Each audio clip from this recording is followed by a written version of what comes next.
It's my pleasure to welcome my guest for today, which is Adam Chanter. Adam is the Marine Industry Skills Advisor, which is a national role funded through industry and the Department of State Development and Infrastructure through the Superyacht strategy. Welcome. Thanks, Estella. Thanks for having me. Adam, do you want to briefly outline what your role is? Like, you're heavily focused on raising the profile of the marine industry jobs and careers, but not just here for the Gold Coast, for the whole of Queensland. Yeah, so the role that I'm currently in it's a joint venture between three of the peak industry associations of Superyacht Australia, the Australian Commercial Marine Group, and the Australian International Marine Group, or AMEX with an I, those three peak associations, and the Department of State Development Infrastructure. So we're looking at developing the workforce capability of not just the Gold Coast, but the other regions that have been identified in the Queensland Government Superyacht strategy of Gold Coast, Brisbane, Mackay Whitsundays, and Cairns, all horrible places to travel to. You have such a tough job. So Queensland's beautiful coastline and world-class marine environments are the envy of the world, and also amongst our state's leading tourism attraction. Yeah, the coastline in Queensland, you've got the Great Barrier Reef in the north, right down to the Whitsundays, and we're seeing that more locations that are popping up south of the Whitsundays as well for marine-related tourism. It's Gold Coast has got some great locations as well, but it's more than just marine tourism, and that's some of the misconception we're changing. And we'll get to that too. I mean, I think also that since COVID, there must have been a massive increase in the amount of people that are looking at, at boating activities and buying boats and jet skis and everything. Yeah, well, I think the original predictions with COVID was that we were going to see GFC 2.0 for the marine industry. So when the GFC hit back in 2008, we saw a mass exodus of workforce coming out of the industry. 2,000 workers were just dissolved out of our marine boat building and manufacturing capability. Our coal seam gas became a big industry, and so this skills vacuum occurred. And we've never been able to really recreate that capability in the industry. So when we went through COVID-19, this project, part of the scope was to look at what does the marine industry look like statewide in a post-COVID economy. And it was quite, some of the predictions was doom and gloom, GFC 2.0 for the skills capability industry. And now we land in a space where it was nothing but, production of manufacturers on the Gold Coast like Riviera, Maritime, had seen record years in the 40 plus years they've been operating. The low rate of the Aussie dollar drove the interest in our high end yacht production to access foreign markets. So with that became an increase to the demand of skills. So have we really positioned the Gold Coast in that super yacht sector? Has that been our major growth sector on the Gold Coast in that marine? And so what is a super yacht? Let's start there. Yeah. Have you got one? I don't. Yeah, I think I've got one. Look, anything above 27 metres. So part of that increased activity of super yacht visitation to Australia comes from the work of our association. So Superyacht Australia attend foreign boat shows. We attend different conferences overseas to attract captains and owners to Australia. So, and the draw card is that the amount of private investment and government investment into our marine infrastructure is actually seeing a significant increase to the amount of yachts travelling to our shoreline. So we want them here for many things. They spend 10% of the vessel worth each year on maintenance, refit provisions, and with that expanding capability of the yards on the Gold Coast, like Gold Coast City Marina and the boat works, they're doing some amazing work to entice these yachts into Australia, because if they're it's $120 million yacht, and we're not talking Australian dollars, it's usually US dollars, they're spending 10% of that in somewhere in the world, and we want that here. But there must be lots of places around the world that they can go to. Why would they? What would attract them here? Yeah. Besides the Australian dollar, which fluctuates, but what would they? Why would they come here? Yeah, there's you're seeing some landlock issues in sort of more of those traditional areas of the Caribbean and the Mediterranean. So our refit capability is one of those draw cards, and they're all looking for somewhere new. Our Western way of life, it's more attractive. They're not, there's less language barriers. We've got some really great government advocacy. There's some really great ambassadors out there that are flying the Australian flag. Oh, excellent. And I think the proximity to, I know for Southport there was this big thing, and we'll get to that, the mega yacht berth in a minute. But isn't it the proximity to access, the land tourism, the places that we have on the Gold Coast? Isn't that a draw card too? Yeah, well, I think Gold Coast is positioned. You think of two hours in any direction from the Gold Coast, and you're into northern New South Wales. You're into the beautiful hinterland where we are today. Yeah, absolutely. And further north into the Sunshine Coast. So how many super yachts are we talking? Do we have any idea how many there are around the world, or too many? There's too many. However, the focus of my project is around developing the workforce. Capability. Yeah. So with the yachts that are currently under build in the world at the moment, not a yacht that's going to be started their build process tomorrow. We require 22,000 additional crew to man those yachts. And that's crew. That's crew. Yes, that's the captains. It's the engineers. The stews, it's the deckhands. 22,000's the official. Okay, so this makes it really interesting, and I want to get to the type of jobs that are going to be out there. But can we talk? I mentioned the mega yacht berth at Southport Yacht Club. That's been a game changer for us, hasn't it? Yeah. So I mean, what Mark Riddell and Brett James have done, and the Southport yacht team have done. It's nothing like that exists in the world. It's the ability to actually, you could have 130 metre vessel moored, or you could have, two vessels at 60 metres. We had the HMAS Maryborough came in before it was decommissioned. So the capability of that marine infrastructure, it kind of ties over to other sectors more than just the yachts. So, but the yachts is the shiny part of the industry. But the cross-pollination of the different sectors and the skills profile of the industry is, regardless if it's manufacturing for marine, or if it's commercial operations with tourism, or our defence sustainment capability, or our commercial shipping, they're all the same skills. So that profile, we talk super yachts as a nice glistening we like super part. yachts. However, the conversation for super yachts is, we need to build our local workforce capability to make sure that we are prominent in that super yacht industry. Yeah, and so my question to you was, like, with that phenomenal growth and the future projections, this must come with, it comes with a lot of opportunities, but it must come with a lot of challenges, which is where predominantly your role comes in, doesn't it? We are. And we're not just talking about jobs on the actual super yachts. We're talking about so many other roles that you can have, or so many other skills or jobs you can have in this field. So what are some of them? Yeah, so if you look at that pathway to obtain something as glamorous as a super yacht career, we look at local marine tourism. Is a really great pathway to that. Okay. You've got SeaWorld Cruises on the Gold Coast that have got a great program with their whale watching and the other services they provide through the Gold Coast waterways. So we say if you've got a love and a passion for the water, this industry is something you should really consider. If mum and dad have got a boat in the driveway, or if or you're on the water yourself, why would you want to do something that isn't of interest to you? So I use the SeaWorld Cruise as a great example. To obtain a boat license or a coxswain's license, and you dive tickets because you love being on the water, you can earn and learn while you do that process with some funded programs that exist. They've got a great employment program to get young people into the industry, but it's all about getting your sea legs. So we say local careers, global opportunities. Start your local career in, it could be marine tourism. And that's the career pathway to give you the tickets to get onto a yacht. Right. And similar to, say, working in one of the production facilities, say Riviera Maritimo, it's start your boat building apprenticeship, start your marine mechanic or your diesel fitting apprenticeship.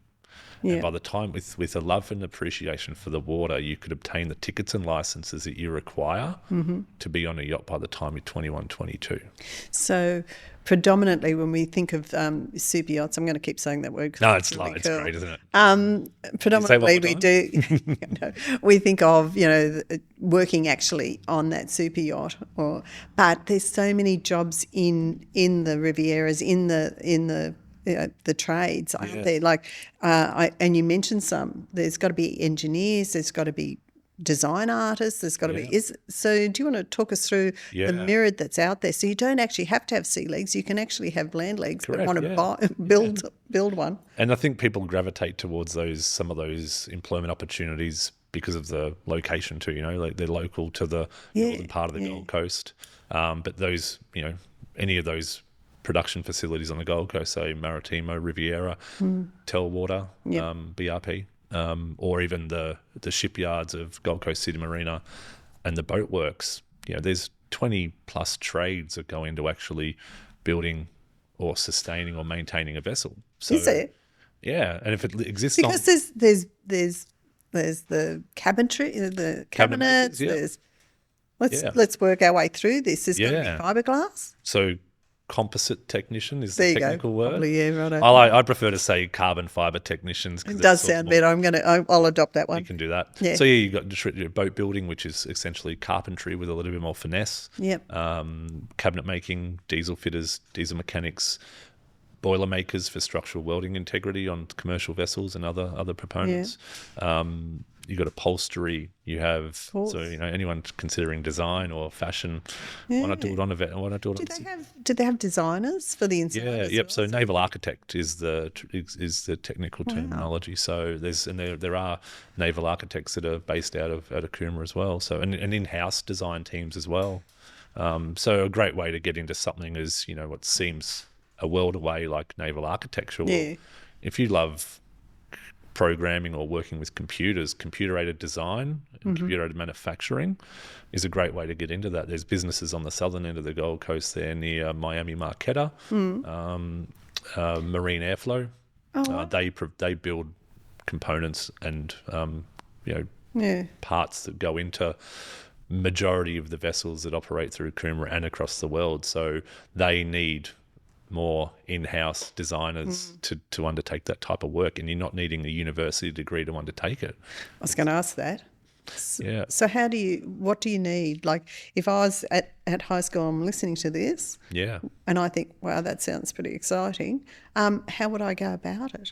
Well, again, there's plenty of pathways. So there's funded programs through state government that support young people into this industry. Between on the Gold Coast, we've got TAFE Queensland with their recently developed campus on Foxwell Road. They provide a suite of programs for technical trades, pre-employment programs for marine mechanics and boat builders.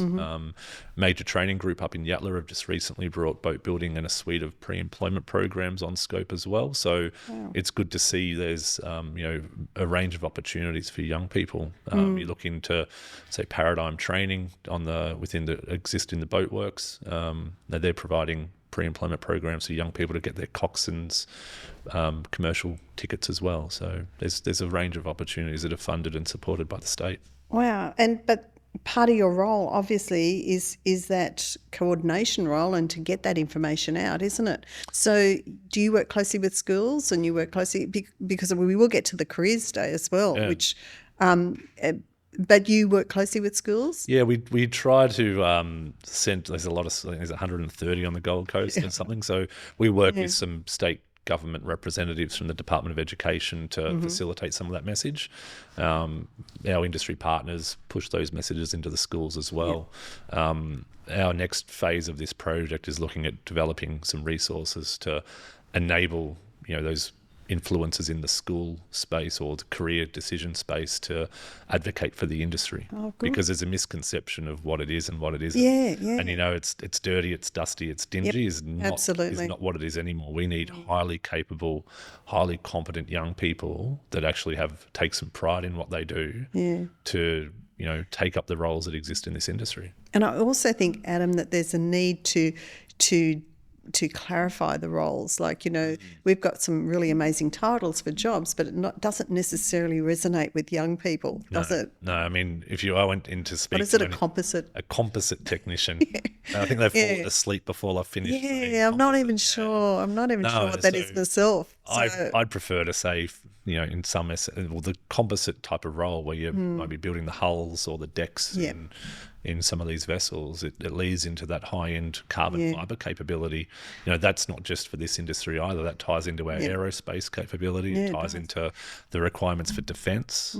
So, again, a suite of opportunities. It's just getting young people, providing the local opportunity or giving them the awareness that these opportunities exist. Because it can be a stepping stone. And a lot of those roles can go across different sectors. They can go across, as you say, the space sector and they can go across a lot of sectors. So once they start in there, they can have a career projection, can't they? Yeah, and we've just undertaken a body of work with Jobs Queensland to facilitate a regional workforce plan for the marine and maritime industry. It's unfortunately for Gold Coast, the initiative has been delivered in Cairns as a first rollout. Okay. But the modelling of the workforce is realistically the most well thought through framework to paint a really realistic picture of the industry. But it also runs in parallel to the aviation sector.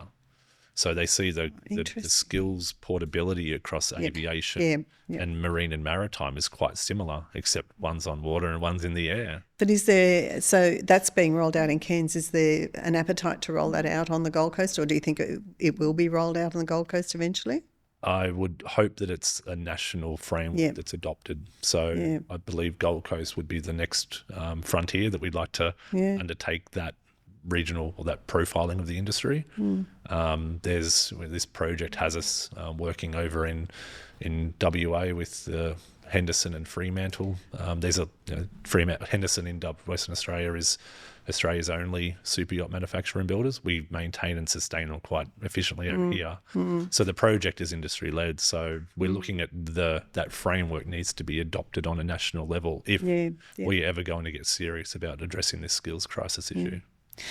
And really, since COVID, I hate saying that word, since COVID, we're more intent now on letting employing locals, skilling locals for local employment. And we're so lucky here on the Gold Coast because we have so many wonderful sectors, such as the marine sector, and we're doing some amazing things in the marine sector. So it's not just, repairs and smaller boats and jet skis and whatever. We've also got the high end as well. So it's really a greenfield site, isn't it, for young people, and they can get the jobs here, they can get the training here, and they can be employed here locally. 100%. We want to retain that talent in our region. That's the focus for every region. You don't want them leaving, and realistically they don't have to. No, they don't. There are some really good success stories of industry actually acknowledging their place in that marine ecosystem. I'll go back to SeaWorld Cruises. They can deliver and provide qualifications and tickets to operate their vessels to a certain size,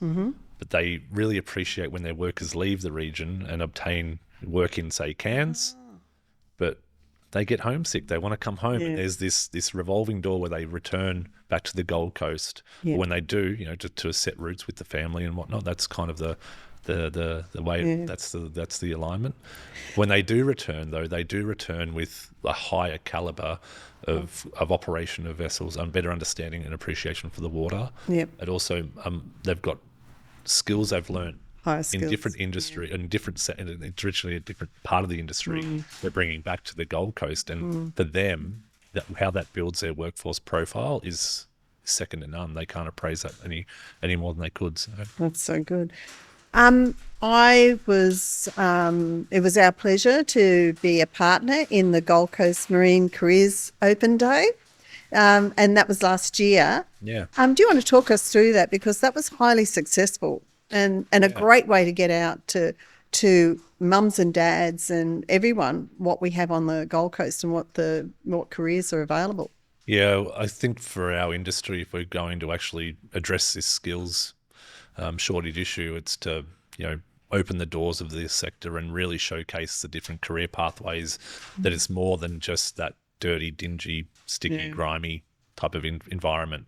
It's high net worth. We're seeking craftsmen and craftspeople, probably more suitable, to actually undertake those roles. So we had 35 exhibitors at our event last year in October. We had 6 panel discussions talking people from industry talking about super yacht careers in defence, the advanced manufacturing capability that exists on the Gold Coast, and the skill requirements we need there. So massively successful and we appreciate the investment. That's all right. And I think there were about 100 job vacancies as well that were there on the day. Yeah. So you're hoping to run that again? Is that going to be an annual event? Yeah. So, being industry-led and not government-led, we've got to listen to the voice of industry, particularly if we're expecting them to turn up on the day and exhibit and promote what their opportunities look like. 7th of September is our next date. So Saturday, 7th of September. Got it. Coomera We'll write that down. Precinct, yep. We've learnt from our event last year, and the one of the big attractions is the waterfront. Okay. So we've just delivered our event in Cairns on the 8th of June, where Minister Healy announced the regional workforce plan for the maritime industry. So the waterfront really entices people. We had a 39-metre border force bay class vessel on water for people to actually get on board of. We had a tugboat from one of the international shipping companies, Svitzer, available for young people to get on and speak to engineers. So they can touch and feel and talk to everyone that's engaged. It's sensory. We had an Indigenous ecotourism company doing runs up the Trinity Inlet and giving people that tourism experience. So good. We need to be attached to the water to actually promote it, and that's something we've learned, and we're really excited to bring that back to the Gold Coast. That'll be exciting. 7th of September. I'll be climbing on one of those boats and having a look. Hopefully we might have a career change. We have a super yacht hopefully available on a day, but we're trying to work through that. But it's, again, the idea is to really showcase the breadth of opportunities and the commercial elements. It's the manufacturing. It's all those things. Yep. And Sanctuary Cove International Boat Show, now that's always been highly successful, and it's only growing, isn't it? Yeah. Expanding and getting a higher profile. And they're trying to work out where to put everyone, actually, all the exhibitors. It's growing. It's a big problem to have. There's some marine industry businesses have come away with 40 plus forward orders for vessels that they may not receive for 4 to 5 years. Yeah. And that 4 to 5 year wait is predominantly from a skills perspective. So is it? Okay. Yeah, but that's the quality of our Australian product. And I think the other thing is, if you get into this profession, if you get into this trade, then it's got longevity. Like they've already got 5 years worth of work ahead of them. So that you're right. You've got your apprenticeship done. You've got your training done. And then further than that, what the opportunities. There's so many entrepreneurial opportunities that exist for young people too. You find these niches where the obviously supply chain issues that were an effect of COVID, that there were some really entrepreneurial young people that have gone, I identify a lack of product, and I will go and create that opportunity. That's a really good point, isn't it? And businesses within both of those shipyards too, within Gold Coast City Marine and the Boat Works, we're going to invest in some some technical equipment so we can actually produce and fabricate products that we were relying on the Asian markets for, and they've localized their supply chains, which creates more jobs and further jobs vacuum. And part of the issue we face right now is I like to I openly say we're in a arms race to attract talent against other industries. Okay. That's the frontier we're in right now, and we don't have a funding mechanism like Construction Skills Queensland of $50 million a year to actually to go out and address our issues. We feel that we have the answers for it, but we're very supportive of the investment we receive from local, state and federal governments. But in terms of long-term strategy, the Department of State Development Infrastructure have got the model. They enable us to actually address some of those issues. But when we're looking at delivering an event like the Gold Coast Marine Industry Event Day or the event we did in Cairns, there's no real strategic statewide approach to that. So if we're attracting investment from a government department on the Gold Coast, we have to recreate the tender and application and duplicate that workload to deliver that in Cairns. So, and that's, could be up to 12 different proposals we're putting forward for one region, recreated for the next region. So we're open to those conversations with government to say, how do you mobilise and activate industry to do it better? We can't move forward from 2 events a year, Gold Coast and Cairns, until we can address that, the administration burden. And I get it needs to exist, but it can be done a lot better. City of Gold Coast have looked at those long-term plans with our organisation to facilitate those needs. Department of State Development Infrastructure. Again, they see, I think you can feel that there's trust, there's faith. And there's also been outcomes delivered too. So so we're looking at that long-term support. And this is off the bat, but what is the value proposition of the marine industry on the Gold Coast? Do you have any figures around what that ballpark figure of what that value is to us? 1.2 billion is the value to the Gold Coast economy. Wow. And that's predominantly local jobs. It's if you were to drive down Waterway Drive, and that the Gold Coast Marine Precinct or the Coomera Marine Precinct, is the largest shipyard in the Southern Hemisphere. That's an amazing. So there is value in really, really looking at what the future skills and training is required for the Gold Coast to keep that industry growing and moving forward, and not impinging on that development. No, and complementing the development. We need the development to occur. So we can have the rental opportunities and the housing opportunities for the workforce. Absolutely. Otherwise, we'll lose them. So, looking ahead, what do you think the biggest opportunities for growth and innovation in the marine industry is for us? Big question. Advanced manufacturing and improving our systems. Yep. So looking at how we can refine our product and create more dynamic and environmentally friendly vessels or products and services into the industry. And there's some really groundbreaking stuff that's happening, particularly in the EV space. Vessels they're using recycled carbon fibre from wind turbines for the hull. For the hull and structural components of the vessels, and they're EV powered. So that's happening on the Gold Coast right now. The biggest end of life issue we've seen for the marine industry is the impact that the composites, fiberglass, has on our, on the environment. On the environment, There's been some really great stuff with some universities in Victoria that have, have found a way to remove the resin and recompensate the, I think that's a word, recreate that carbon fibre to be utilised in new vessel builds. So then you don't have an end of life issue.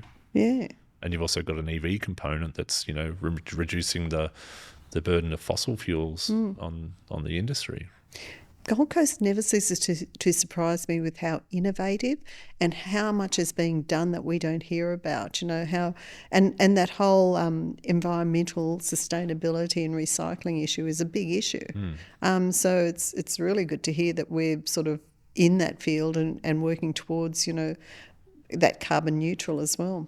Yeah, it needs to happen. Has to happen tomorrow. And again, this state government got some great initiatives around hydrogen, and they're teasing out some of those opportunities, looking at, net zero, vessels working through the different waterways between here and Brisbane, and some vessels being designed and manufactured and looking in the Whitsundays as well. I think every region that is a marine hotspot for Queensland has some form of eco-friendly net zero marine project underway. That's excellent. Good to hear.